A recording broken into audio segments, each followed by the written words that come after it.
Annabelle 3, La Maison du Mal Long, s'ouvre dans l'univers familier de la franchise Conjuring, avec les célèbres monologues de Honor de l'horreur. Après les événements des précédents films, les Warren décident de sécuriser la poupée maudite Annabelle pour protéger le monde de son influence maléfique.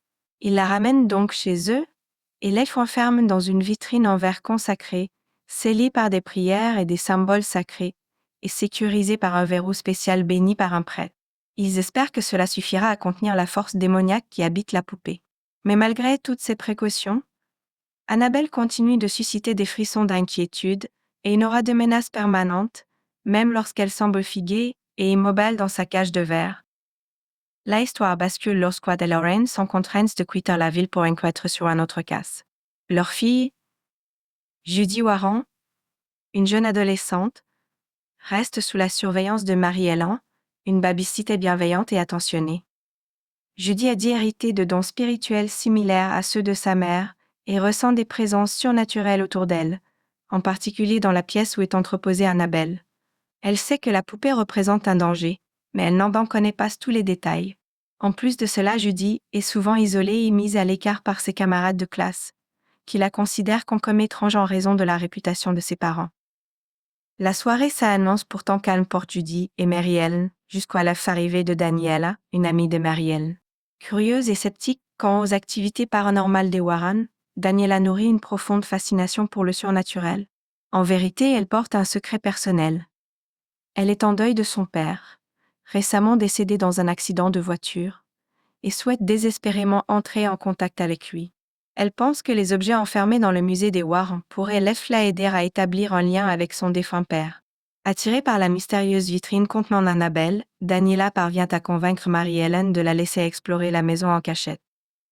Alors que Mary-Ellen est distraite, Daniela s'introduit dans la pièce des artefacts paranormaux des Warren. Ignorant tous les avertissements et les signes de danger, elle ouvre la vitrine d'Annabelle, libérant ainsi la force démoniaque de la poupée. À partir de cet instant, l'atmosphère de la maison change. Daniela, sans le savoir, a brisé le sceau protecteur, permettant au démon d'Annabelle de manipuler non seulement la poupée, mais aussi les autres objets maudits de la collection des Warren. Rapidement, des événements surnaturels commencent à se manifester dans la maison. Des bruits étranges résonnent dans les couloirs, des portes s'ouvrant et se ferment seules, des ombres menaçantes glissent le long des murs, et les objets de la collection semblent s'animer.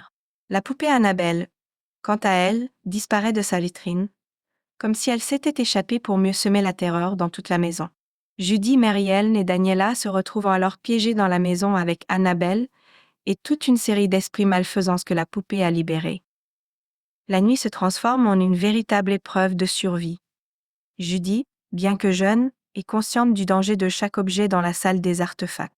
Elle sait que chacun d'eux est possédé par un esprit ou une force démoniaque que ses parents ont capturé pour protéger le monde extérieur. Tandis qu'Annabelle se cache dans les ombres, elle libère une multitude d'identités maléfiques. La fiancée noire, un spectre sinistre en robe de mariée ensanglantée, la faucheuse, une créature squelettique terrifiante, et même un samouraï hanté dans l'arpentation du des âmes perdues. Daniela, horrifiée par l'ampleur de ce qu'elle a déclenché, comprend qu'elle a mis tout le monde en danger. Poussée par ses propres sentiments de culpabilité et son désir d'expier ses erreurs, elle décide de s'allier à Judy et Mary-Ellen pour tenter de contenir à nouveau ses forces démoniaques. Judy, forte de l'enseignement de ses parents et de son don de clairvoyance, prend les choses en main.